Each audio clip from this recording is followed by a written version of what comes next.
Ya, silakan duduk Bapak Ibu dikasih Tuhan. Shalom. Bagaimana kabar Bapak Ibu sekalian?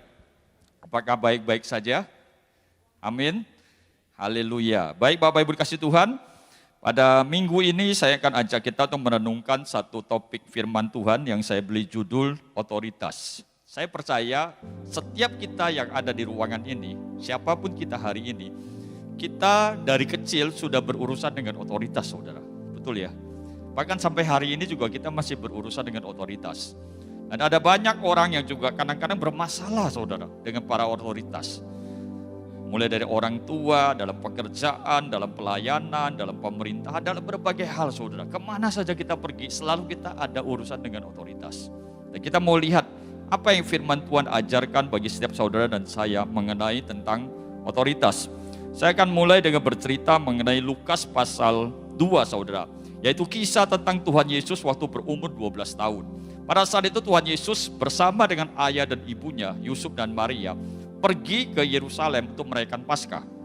Setelah selesai merayakan Paskah, ayah dan ibu Tuhan Yesus pulang. Dalam perjalanan, Yusuf dan Maria tidak sadar kalau Yesus tidak ada dalam rombongan. Kemudian dengan cepat mereka kembali ke Yerusalem dan akhirnya menemukan Tuhan Yesus ada di bait Allah, saudara. Sedang bercakap-cakap dengan para ahli Taurat, para imam di tempat itu. Nah, orang-orang yang berbicara dengan Yesus yang berumur 12 tahun ini, mereka merasa kagum. Anak ini luar biasa pinternya, gitu loh. Kemudian orang tua mereka menegur dia. Dicatat di dalam ayat yang ke-48 dikatakan demikian. Dan ketika orang tuanya melihat dia, tercenganglah mereka. Lalu kata ibunya kepadanya, "Nak, mengapakah engkau berbuat demikian terhadap kami? Bapakmu dan aku dengan cemas mencari engkau." Jawabnya kepada mereka, "Mengapa kamu mencari aku? Tidak tahukah kamu bahwa aku harus berada dalam rumah Bapakku?" Jadi waktu Tuhan Yesus tanya sama, Maria tanya sama Tuhan Yesus, "Kenapa kau lakukan ini kepada kami?" Dijawab sama Tuhan Yesus begini, "Masa kamu gak tahu kalau aku harus ada di sini?" Kira-kira kalau orang tua mendengar jawaban anaknya demikian, happy gak? Rasanya agak jengkel ya. Dia bilang, "Kami udah cemes cariin kamu gitu loh, luar biasa cemesnya gitu, sampai harus cepat segera balik ke Yerusalem." Tiba-tiba ketemu anaknya bukan bilang, "Aduh Papa, sorry ya, sudah buat Papa Mama khawatir." Tiba-tiba dia bilang, "Kamu nggak tahu, saya harus ada di sini." Rasanya tuh jawabannya nggak mengenakan. Tapi kita lihat respon selanjutnya daripada Tuhan Yesus. Di ayat yang ke-51. Lalu ia pulang bersama-sama mereka ke Nazaret dan ia tetap hidup dalam asuhan mereka. Dan ibunya menyimpan semua perkara itu dalam hatinya. Lihat, perkataan Tuhan Yesus memang kelihatannya tidak menghormati orang tuanya. Tapi kita lihat respon sikap daripada seorang Tuhan Yesus yang notabene dia adalah Tuhan. Dia berkuasa atas segala sesuatu. Dalam umur yang begitu muda dia sudah dapat melakukan berbagai macam hal. Dia mengerti semua kebenaran firman Tuhan. Tapi dia tetap memilih untuk tetap berada di dalam asuhan kedua orang tuanya. Inilah teladan yang Tuhan ajarkan kepada saudara saya, bagaimana kita hidup di bawah standar otoritas yang Tuhan tetapkan, saudara. Dan kita bersyukur. Memang saudara, dalam perjalanan kehidupan kita untuk tetap berada di bawah otoritas itu tidak mudah. Karena iblis sejak awal penciptaan sudah menggoda manusia agar keluar dan memberontak daripada otoritas Tuhan. Waktu Adam dan Hawa diciptakan oleh Tuhan ditempatkan di Taman Eden, maka iblis datang menggoda mereka. Iblis katakan, "Udah, kamu jangan takut sama Tuhan Allah. Apa yang dia larang itu tidak benar. Semua pohon ini kamu boleh makan buahnya. Kalau kamu makan buahnya," dikatakan di ayat 44, saudara, Kejadian 3 ayat 4. "Tetapi ular itu berkata ke perempuan itu, sekali-sekali kamu tidak akan mati. Tetapi Allah mengetahui bahwa pada waktu kamu memakannya, matamu akan terbuka dan kamu akan menjadi seperti Allah, tahu tentang yang baik dan yang jahat." Jadi iblis berusaha untuk menggoda, menarik manusia keluar daripada otoritas ilahinya Tuhan. Dan kisah akhirnya adalah Adam dan Hawa terpancing oleh godaan iblis, saudara. Sehingga mereka keluar dari otoritas ilahi. Waktu mereka keluar dari otoritas ilahi, apa yang terjadi? Semua yang Tuhan sediakan untuk Adam dan Hawa di Taman Eden, dia tidak bisa nikmati. Bahkan dikatakan setelah Adam dan Hawa diusir keluar dari Taman Eden, Allah menempatkan 2 penjaga kerup dengan pedang api yang menyala-nyala. Sehingga Adam dan Hawa tidak boleh masuk lagi. Padahal seluruh pencipta di Taman Eden itu adalah untuk Adam dan Hawa. Gara-gara dia keluar dari otoritas Allah, semua penyediaan Allah tuh ditarik saudara, hilang. Ya, jadi sebenarnya saudara, Tuhan menempatkan setiap orang di bawah otoritas. Buktinya apa saudara? Kecuali Adam dan Hawa, setiap kita punya orang tua yang melahirkan kita saudara. Gak ada kan yang tiba-tiba lahir ke dunia ini tiba-tiba besar tanpa orang tua. Gak ada, semua punya saudara. Itu dengan kata lain Tuhan memasang orang otoritas di atas kita. Untuk apa? Melalui otoritas manusia Allah tetapkan untuk memberikan satu pengarahan. Mengarahkan kita supaya kita tahu bagaimana hidup dalam perlindungan Tuhan. Diberikan perlindungan supaya kita terlindungi dari berbagai bahaya. Diadakan pemeliharaan. Waktu Tuhan menaruh Adam dan Hawa di Taman Eden, Tuhan menyediakan semua kebutuhan mereka. Dan proses pembentukan saudara. Kenapa? Karena kita satu hari harus bertemu dengan Tuhan. Dan untuk bisa bertemu Tuhan, kita tuh harus diproses, dibentuk, dipersiapkan saudara. Karena kita waktu lahir gak bisa ngapa-ngapain saudara. Untuk memotong tali pusar kita sendiri aja kita gak bisa. Kita butuh bantuan orang lain. Bahkan untuk bisa bernapas saja dikatakan harus butuh bantuan orang lain. Itu bukti betapa lemahnya manusia dan harus butuh ada kekuatan lain untuk membantu dia. Nah, waktu kita ditaruh di bawah otoritas, disitulah Tuhan menyediakan segala sesuatunya. Dan berbahagialah hari ini yang kita tetap mengerti tentang otoritas saudara. Di dalam Alkitab ada 4 struktur otoritas yang Allah tetapkan. Tentu secara garis besar saudara. Kalau mau dibagi detailnya saudara itu lebih banyak lagi. Tapi pada pagi hari ini saya hanya bagikan ada 4 saja saudara. Yang pertama itu otoritas dalam keluarga. Yang kedua dalam pemerintahan. Yang ketiga dalam gereja. Yang keempat dalam bisnis. Dalam bisnis juga termasuk dalam organisasi, dalam usaha, dalam pekerjaan dan lain-lainnya. Atau seringkali kita kenal juga dunia marketplace saudara. Mari kita lihat apa yang Tuhan tetapkan otoritas di dalam keluarga. Di dalam Efesus 6 ayat 1-3 dikatakan, hai anak-anak, taatilah orang tuamu di dalam Tuhan. Karena haruslah demikian. Hormatilah ayahmu dan ibumu. Ini adalah suatu perintah yang penting seperti yang nyata dari janji ini. Supaya kamu berbahagia dan panjang umurmu di bumi. Otoritas yang Tuhan tetapkan dalam keluarga yang pertama itu adalah orang tua saudara. Pesan ini dari awal penciptaan sampai hari ini tidak berubah saudara. Waktu di Ulangan juga Musa memesankan. Bahkan di dalam 10 hukum Taurat tercantum saudara. Hormatilah ayah dan ibumu. Dan sampai di perjanjian baru Tuhan Yesus dan Rasul Paulus itu juga menggambarkan hal yang sama.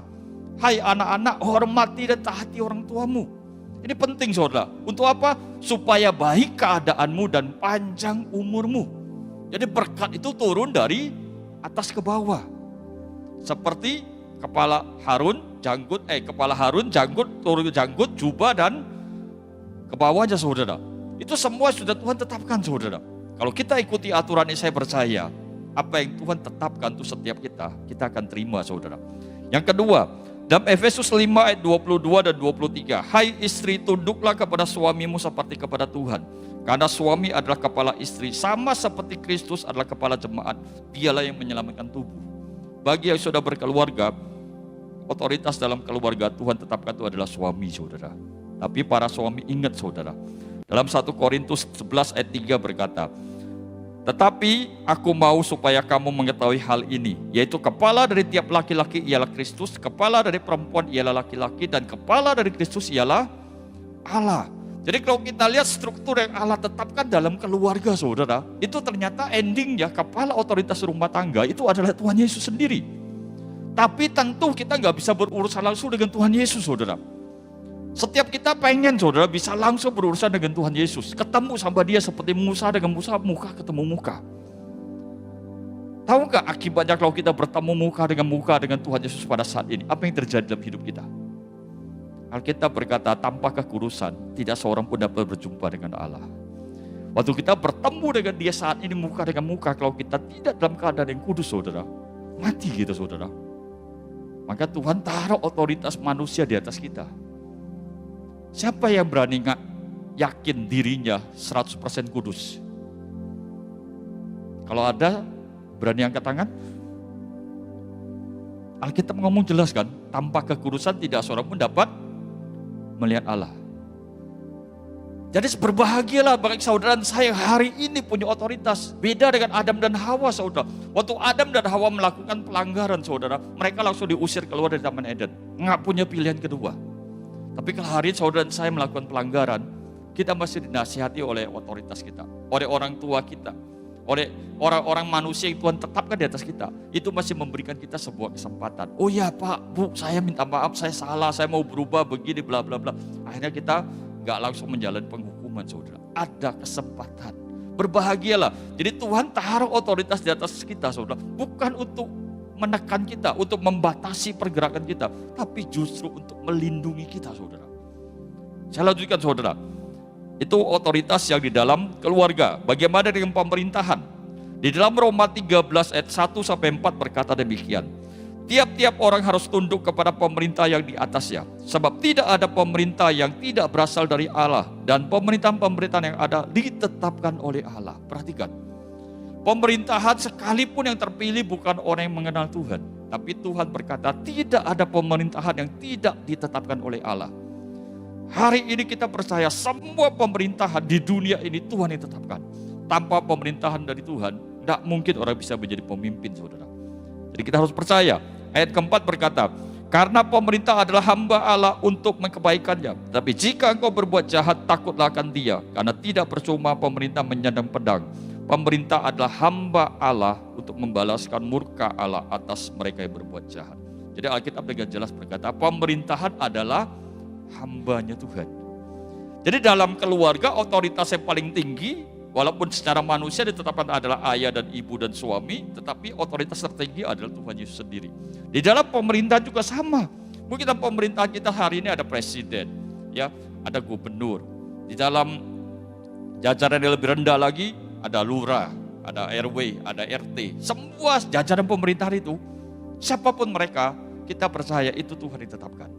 Maka kita bersyukur, saudara. Pemerintahan kita juga kita percaya itu juga berasal dari Tuhan. Kalau kita mengerti hal ini, saudara, maka tidak sulit bagi kita untuk bisa menghormati pemimpin, saudara. Yang ketiga, saudara, otoritas dalam gereja. Dalam 1 Tesalonika 5 ayat 12 dan 13 mencatat, kami minta kepadamu, saudara-saudara, supaya kamu menghormati mereka yang bekerja keras di antara kamu, yang memimpin kamu di dalam Tuhan, dan yang menegur kamu. Dan supaya kamu sungguh-sungguh menjunjung mereka dalam kasih, karena pekerjaan mereka, hiduplah selalu dalam damai seorang dengan yang lain. Jadi dalam struktur gereja pun Tuhan taruh, saudara. Memang secara umum otoritas yang sering kita kenal itu adalah gembala, saudara. Tetapi tidak mungkin gembala itu bisa melayani satu persatu secara detail, saudara. Percaya, sekarang yang hadir di tempatnya ada berapa orang? Anggaplah kira-kira 200 orang, saudara. Yang tidak hadir secara onsite, secara online, anggaplah ada 100 orang, saudara. Berarti jumlahnya ada berapa orang? 300 orang. Kalau 1 tahun 1 kali aja saudara dikasih masalah. Setahun sekali loh. Dan saudara harus dilayani oleh seorang gembala. Kira-kira Pak Toto sebagai gembala, 300 jemaat, 300 hari, 1 orang 1 hari, saudara. Sisa waktunya tinggal berapa hari? 65 hari. Bagaimana dengan dia punya urusan yang lain? Tanggung jawab dia dalam keluarga, tanggung jawab dia dalam usaha dan lain-lainnya, saudara. Nggak mungkin kan? Maka Tuhan tetapkan, ada strukturnya, saudara. Dimana di sini dikatakan kunci sederhananya untuk kita mengerti siapa otoritas rohani kita adalah mereka yang mengajar saudara tentang Tuhan. Mereka yang berani menegur kalau saudara salah. Mereka yang mengarahkan saudara untuk kepada jalan yang benar. Itu seringkali kita kenal ada mentor rohani. Ada gembala kul. Itu adalah orang-orang yang Tuhan taruh, saudara, sebagai perpanjangan tangan gembala untuk membantu supaya saudara tetap hidup dalam tuntunan Tuhan. Dan itu semua Tuhan tetapkan, saudara. Nah, kalau kita mengerti hal ini, saudara, berbahagialah. Seringkali saya ketemukan di lapangan, saudara, orang tidak suka ada otoritas. Saya kepengen bebas sebebas-bebasnya. Hati-hati, saudara. Sekali lagi, fungsi otoritas itu selain memberikan pengarahan, perlindungan, juga mereka mempersiapkan saudara dan saya. Supaya waktu kelak kita bertemu dengan Tuhan, kita siap, saudara. Itu yang ketiga, saudara. Yang keempat, otoritas di dalam dunia bisnis atau dalam organisasi, dalam pekerjaan. Juga termasuk dalam sekolah dan lain-lainnya, saudara. Saya ringkas jadi satu, yaitu otoritas dalam sisi bisnis. Kolose 3 ayat 22 berkata, hai hamba-hamba, taatilah Tuhanmu yang di bumi ini, yang di dunia ini dalam segala hal. Jangan hanya di hadapan mereka saja untuk menyenangkan mereka, melainkan dengan tulus hati karena takut akan Tuhan. Jelas kan? Kalau kita perhatikan cara Tuhan berbicara kepada manusia, saudara, Dia selalu berbicara kepada orang yang ada di bawah otoritas. Waktu orang tua sama anak, Tuhan ngomongnya ke anak dulu. Hai anak-anak, taatilah orang tuamu. Baru ngomong ke orang tua. Hai orang tua, janganlah sakiti hati anakmu. Suami dengan istri, Tuhan juga berbicara dengan istri dulu. Hai istri, taati suamimu. Baru bicara kepada hai suami-suami, kasihilah istrimu. Demikian juga dengan urusan hamba dan tuan. Tuhan berbicara kepada hamba dulu, setelah itu baru bicara sama tuannya. Hai tuan-tuan, berlakulah adil kepada hambamu. Mungkin kita bertanya, kenapa Tuhan selalu bicara orang yang di bawah otoritas lebih dulu, baru yang di atasnya? Karena kalau otoritas yang ada di bawah Tuhan membuat kesalahan, saudara, dia berurusan langsung dengan Tuhan. Kita tahu, berurusan langsung dengan Tuhan itu seringkali kita tidak punya kesempatan, saudara. Ya atau tidak aja. Tapi kalau berurusan dengan otoritas manusia yang Tuhan tetapkan, seringkali ada belas kasihan yang Tuhan tunjukkan. Sehingga kita punya kesempatan.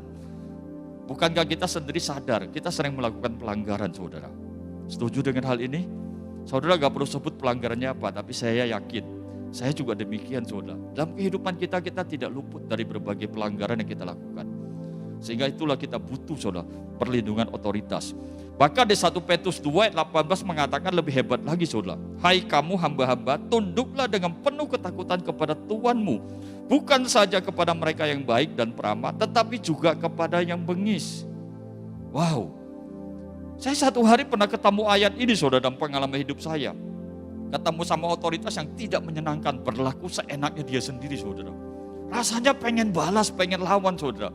Dalam doa Tuhan bilang gini, kamu itu anakku loh, kamu itu orang Kristen loh. Tuhan perintahkan apa? Taati Tuhanmu bukan hanya kepada yang baik, tapi kepada yang bengis juga. Dia belum bengis, dia bilang, dia baru arogan. Itu standar yang Tuhan tetapkan. Kenapa Tuhan lakukan demikian? Karena kita lihat otoritas tertinggi dalam dunia bisnis di Kolose 3 ayat 23 dan 24 berkata, apapun juga yang kamu perbuat, perbuatlah dengan segenap hatimu seperti itu Tuhan dan bukan untuk manusia. Kamu tahu bahwa dari Tuhanlah kamu akan menerima bagian ditentukan bagimu sebagai upah. Kristus adalah Tuhan dan kamu hambanya. Jadi seorang Tuhan atau seorang hamba, Tuhan berkatakan kamu semua adalah hamba. Yang jadi Tuhan adalah Kristus. Jadi seluruh otoritas yang ada dalam dunia ini, terakhir setiap mereka harus mempertanggungjawabkan otoritas yang Tuhan berikan kepada setiap mereka kepada Tuhan. Jadi kalau hari ini kita tahu saudara dan saya ada di bawah pengawasan Tuhan, kenapa kita harus takut, saudara? Otoritas siapapun yang Tuhan tetapkan atas diri saudara, percaya saudara, itu adalah seizin Tuhan. Dan itu ada dalam kedaulatannya Tuhan. Yang percaya katakan amin.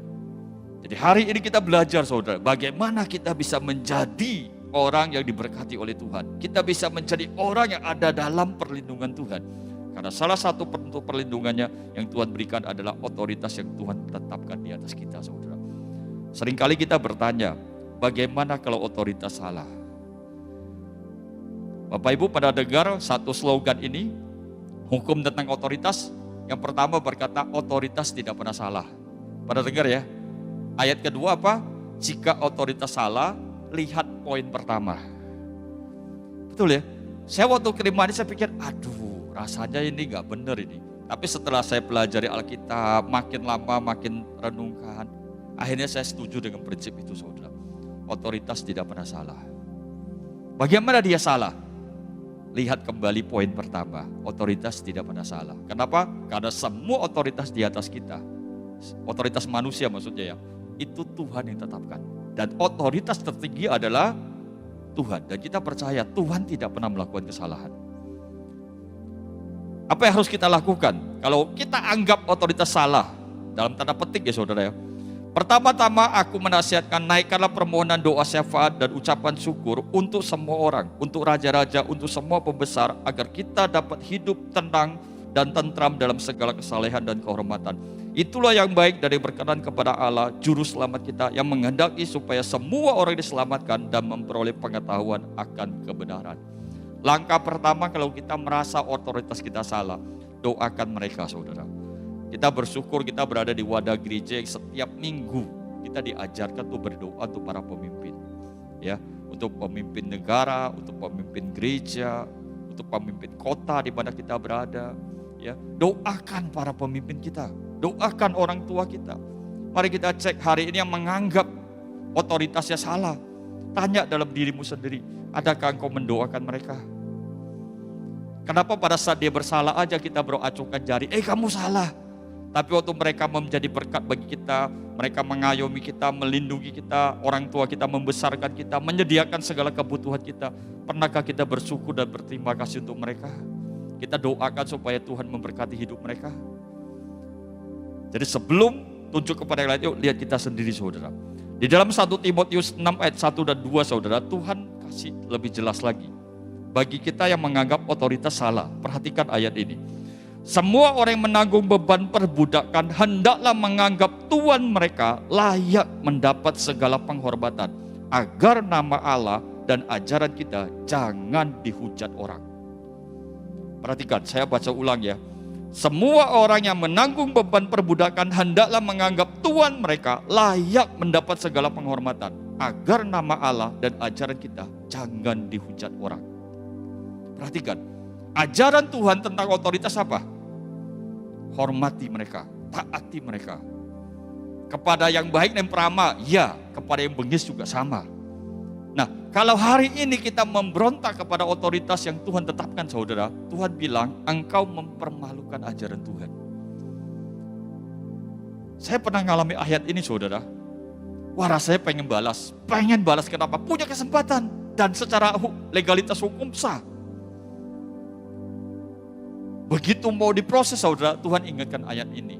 Kamu selama ini bersaksi bahwa dalam ajaran Tuhan, balaslah kejahatan dengan kebaikan. Kenapa hari ini kau diperlakukan tidak baik, kau balas dengan kejahatan? Atau balas menuntut? Saya akhirnya bilang, waduh, ternyata ini tuh Tuhan. Akhirnya urungkan niatnya, saudara.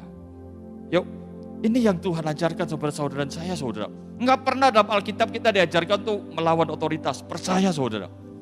Nanti saya akan cerita di bagian akhir, saudara. Bagaimana cara kita merespon otoritas yang salah? Anggaplah kita bilang, oh benar dia salah, dengan berbagai macam alasan dan semua fakta yang kita kumpulkan. Kita akan belajar dari Daniel, saudara. Daniel waktu dibuang ke Babel, saudara, dia diperhadapkan dengan seorang tuan yang tidak mengenal Tuhan, yaitu Raja Nebukadnezar. Raja yang tidak menghormati Tuhan, raja yang tidak mengenal Tuhan, raja yang tidak memelihara hukum Tuhan. Lihat bagaimana yang dilakukan oleh Daniel. Yang pertama, kalau kita menemukan otoritas kita ada kesalahan, dalam tanda petik, saudara, yang pertama periksa sikap hati kita. Periksa dulu sikap hati kita. Tuhan, saya sudah benar belum di hadapan Tuhan? Kalau belum benar, benarkan diri kita dulu di hadapan Tuhan. Kalau sudah benar, lanjut langkah kedua, bersihkan hati nurani. Waktu kita melihat otoritas kita anggap dia tidak benar, bersihkan hati nurani kita. Tujuan kita datang untuk memberontak itu apakah benar-benar memberontak atau untuk memperbaiki? Atau sebenarnya ini aji mumpung, kebetulan dia salah, kapan lagi gue bisa lawan? Karena selama ini saya ditindas, selama saya ditekan, wah kesempatan saya di dia salah, saya bisa balas. Bersihkan hati nurani. Itu Daniel, saudara. Waktu dia ditetapkan sebuah peraturan yang sungguh membuat dia tuh sangat tersiksa, saudara. Kenapa? Daniel disuruh makan makanan santapan raja. Sementara pada saat itu makanan santapan raja itu tidak layak dimakan oleh orang Israel. Karena orang Israel punya hukum tentang makanan. Dalam masa mereka bilang, kalau tidak kosher, mereka gak boleh makan. Ada urutannya, binatang berkuku belah, binatang yang memamabia, binatang hidup di dua alam, dan berbagai jenis macam-macam diatur, saudara. Yang tidak bersisik, itu gak boleh dimakan. Sementara Raja Nebukadnezar makan semua binatang. Nah, kalau Daniel makan, dia menajiskan dirinya. Itulah akhirnya yang langkah berikutnya adalah apa? mengenali maksud dasar otoritas. Daniel cari tahu apa maksudnya raja suruh dia makan seperti ini. Oh, ternyata dia ketemu. Dia mau supaya Daniel dalam keadaan sehat. Daniel dalam keadaan diberkati, dalam keadaan penuh dengan hikmat, maka dikasih makanan yang penuh dengan nutrisi dan gizi menurut ukuran Raja Babel.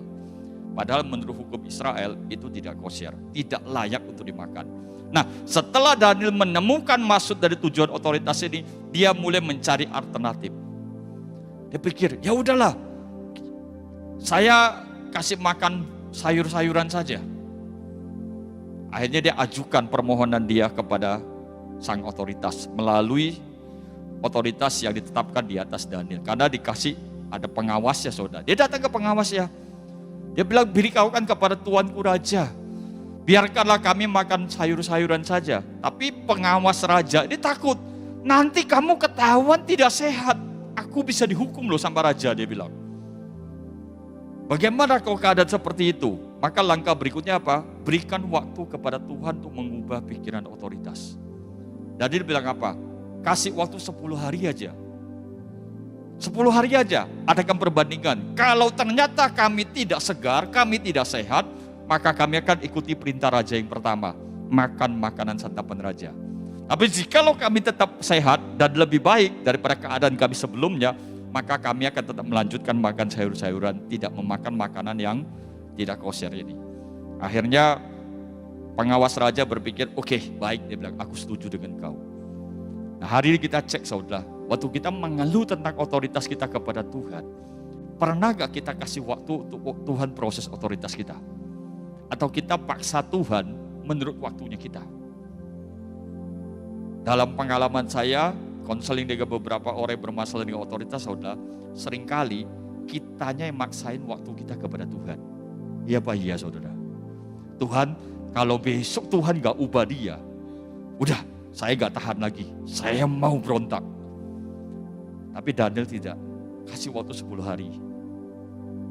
Kenapa? Karena otoritas itu di atas Tuhan, Tuhan yang tunjuk. Dalam keluarga otoritas tertinggi Tuhan, dalam dunia pelayanan otoritas tertinggi Tuhan juga, dalam pemerintahan juga otoritas tertinggi Tuhan, dalam pekerjaan, dalam bisnis, dalam usaha, otoritas tertinggi Tuhan juga. Jadi Tuhan bisa berperkara dengan orang di atas kita. Ada 2 hal yang Tuhan bisa lakukan. Dia ubah pikiran otoritas, atau dia singkirkan otoritas di atas saudara dan ganti dengan otoritas yang lain. Itu cara Tuhan, saudara. Kalau Tuhan yang membuat otoritas di atas kita berpindah, saudara, itu bukan salah kita. Itu Tuhan yang lakukan, saudara. Sehingga kita tidak melanggar hukumnya Tuhan. Nah, beberapa ada contoh otoritas yang salah, saudara, yang seringkali kita temui di lapangan.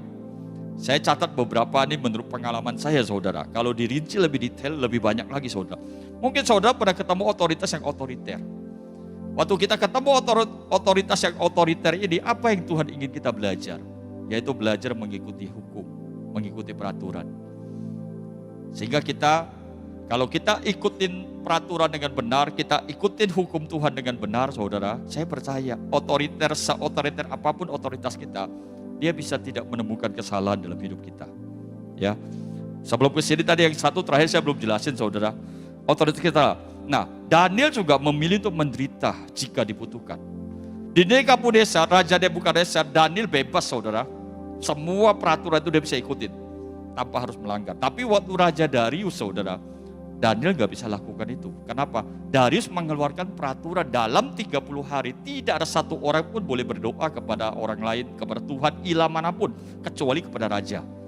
Dan dalam hal ini, Daniel dikatakan, Daniel pasal 6 dan saudara bisa baca, dia tetap berlutut menghadap kepada Yerusalem dalam 1 hari 3 kali berdoa.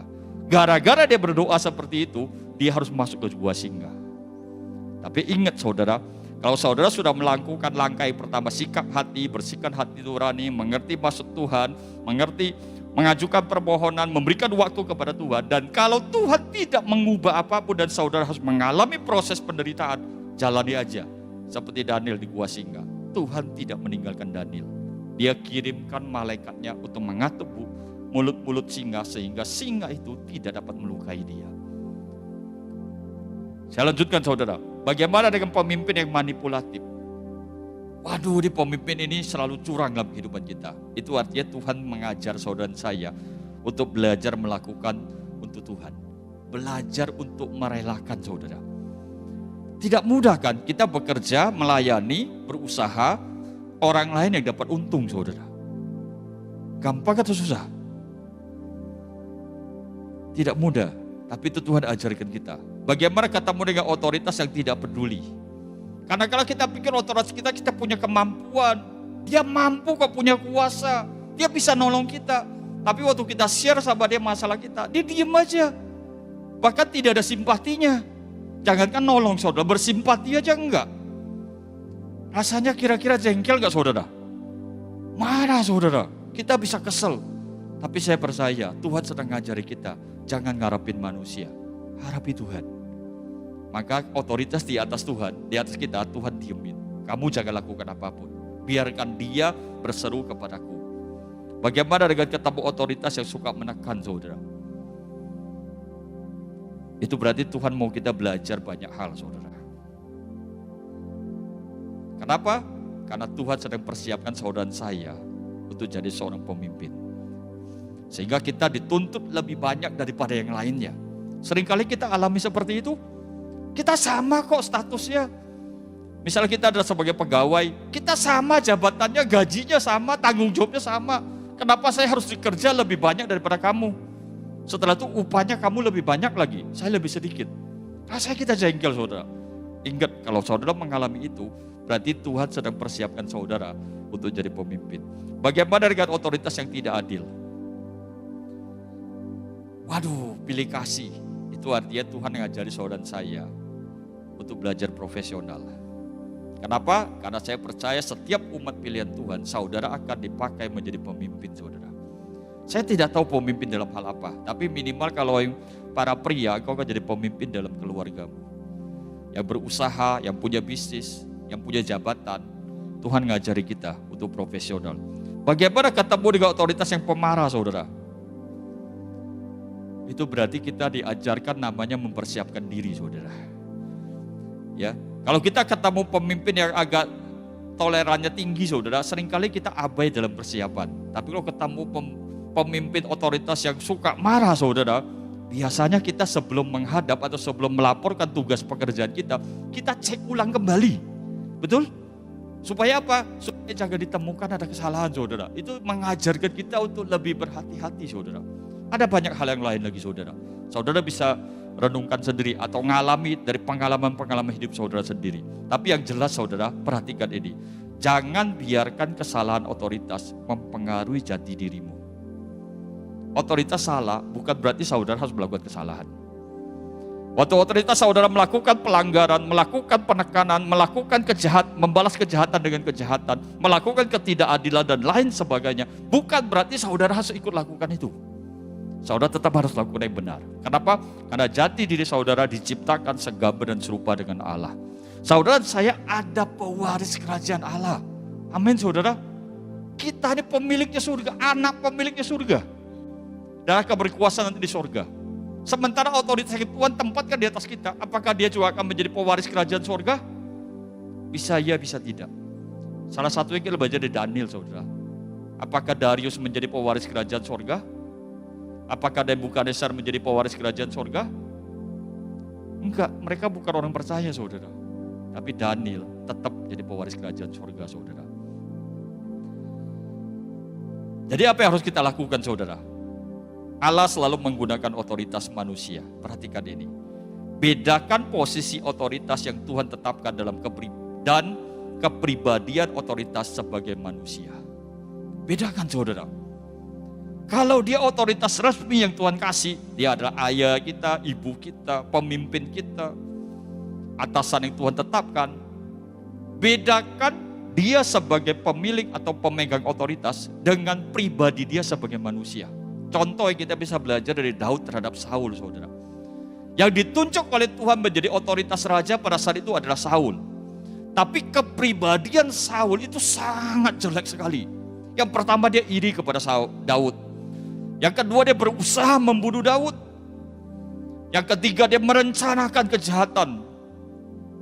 Bahkan dia mengorbankan anaknya. Nih kasih anak saya untuk Daud sebagai istrinya. Tapi pada saat hari mau menikah, anaknya diambil saudara, kasih ke orang lain.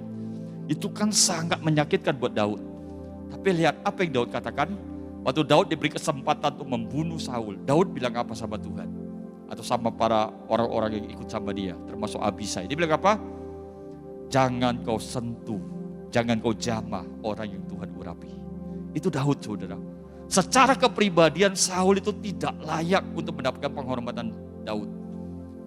Tapi Daud tetap menghormati dia sebagai posisi dia. Karena dia adalah orang yang Tuhan pilih untuk menjadi raja atas dia. Dan saya berdoa saudara, supaya saudara dan saya, kita juga bisa mengalami hal yang demikian saudara. Bedakan. Waktu kita bisa membedakan ini saudara, maka saya percaya kita akan bisa jalani dengan baik saudara. Perhatikan, berada di bawah otoritas yang ditetapkan oleh Allah. Ada 3 hal yang saya simpulkan saudara. Kalau hari ini kau terus bermasalah dengan otoritas dan gak selesai-selesai saudara. Yang pertama, proses pembentukan yang tidak terselesaikan di masa lalu atau tidak direspon dengan benar pada masa lalu harus diulang kembali saat ini. Seringkali yang jadi masalah kita itu bukan otoritas yang ada hari ini. Tapi kita punya hal yang dulu belum selesai. Yang kedua, banyak konflik yang terjadi saat ini sebenarnya merupakan konflik masa lalu yang tidak terselesaikan. Dulu kita pernah menghadapi proses, harusnya selesai, tapi karena kita pikir, udahlah gue mau lari aja deh, capek gitu loh. Ambil yang paling contoh tuh kredit saudara. Udahlah punya kredit, kartu kredit gak mau bayar, punya kredit bank gak mau bayar, lari aja. Udah, hilangkan identitas kita, oke berhasil. Tahu-tahu diberkati Tuhan saudara. Bisa KPR rumah, bisa KPR mobil. Kenapa? Karena udah diberkati Tuhan. Begitu ngajukan KPR, pihak pemilik kendaraan atau pemilik rumah saudara mengadakan BI checking saudara. Tahu BI checking? Oh ternyata dia punya utang yang gak lulus, gak bayar. Kira-kira KPR-nya disetujuin gak? Ditolak saudara. Kenapa ditolak? Karena masa lalu belum selesai. Hidup kita sama demikian saudara. Jadi kalau hari ini kau punya masalah, jangan lari, hadapi, selesaikan. Supaya kau naik tingkat saudara. Yang ketiga, otoritas diberi hak untuk menentukan batasan atau aturan atau hukum. Dan orang yang berada di bawah batasan, di bawah otoritas cenderung menguji batasan tersebut. Betul gak saudara? Makanya ada slogan bilang begini, peraturan dibuat untuk dilanggar. Itu yang sering terjadi dalam dunia kehidupan kita sehari-hari. Kita mencoba untuk mendobrak batasan itu. Kenapa hari ini kita gak berpikir berubah? Tuhan, aku mau coba untuk mengikutinya. Aku mau ikuti rule-nya Tuhan. Dan saya percaya saudara, hidup saudara pasti diberkati oleh Tuhan. Amin. Nah sebelum slide yang terakhir, saya akan tutup dengan satu cerita saudara. Sambil saya undang tim musik saya kembali ke tempat. Satu hari ada seorang anak raja saudara. Masih muda, dia dalam pendidikan. Tiba-tiba dia dihukum oleh guru yang ngajar dia tanpa dia melakukan kesalahan. Waduh, anak raja dihukum tanpa melakukan kesalahan. Waduh, hatinya panas, dia mau lawan, gak berani. Kenapa? Karena guru ini yang tunjuk bapaknya raja saudara.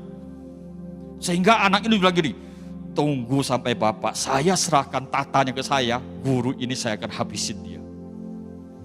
Akhirnya satu hari, tibalah hari di mana dia diangkat menjadi raja.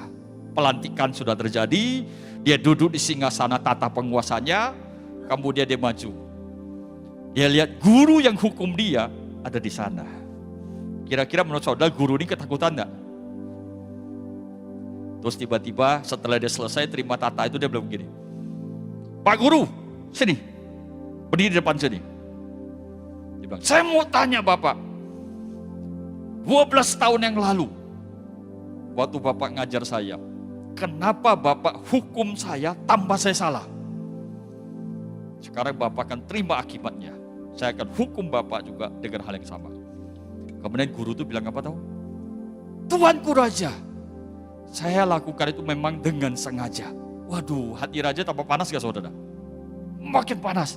Dia bilang begini, di situ menjadi pelajaran bagi baginda raja. Betapa tidak mengenakannya kalau raja bertindak sembarangan dengan arogan, menghukum orang tanpa dia melakukan kesalahan. Kelak supaya baginda raja belajar, perasaan itu tidak enak sehingga Waktu Baginda menjadi raja, Baginda tidak melakukan hal demikian.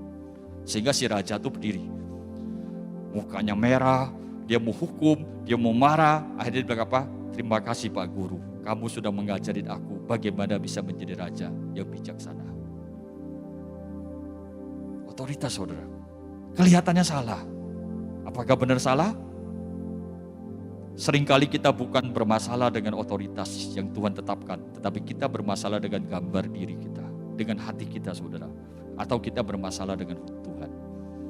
Perbaiki hubunganmu dengan Tuhan. Perbaiki dirimu, cara lihat citra dirimu, gambar dirimu.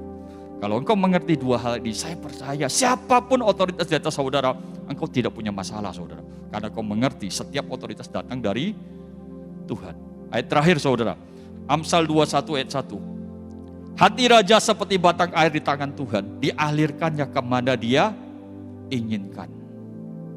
Hati raja seperti batang air di tangan Tuhan, dialirkan kemana dia inginkan. Kalau saudara punya hubungan yang benar dengan Tuhan, gambar dirimu benar saudara, otoritas di atas saudara mau salah mau tidak salah, dia akan dipakai oleh Tuhan untuk menyatakan kehendak Tuhan bagi saudara dan saya.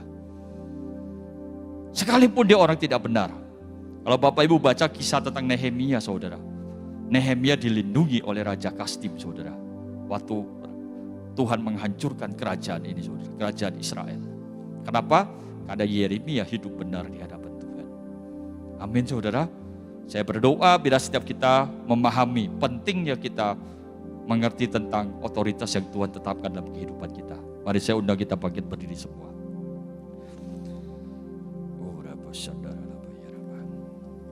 Bapak, saat ini kami bersyukur Tuhan. Terima kasih Tuhan.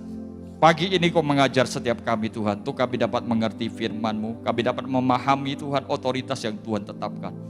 Dan biarlah kami boleh belajar merespon dengan benar Tuhan, otoritas yang Tuhan sudah tetapkan dalam kehidupan kami. Sehingga dalam perjalanan kehidupan kami boleh melihat ada tuntunan Tuhan, ada perlindungan Tuhan, ada penyediaan Tuhan. Bahkan ada proses-proses yang Tuhan sedang siapkan kelak di mana kami akan masuk dalam kerajaan Allah dan menjadi penguasa seperti yang Tuhan tetapkan ya Bapa.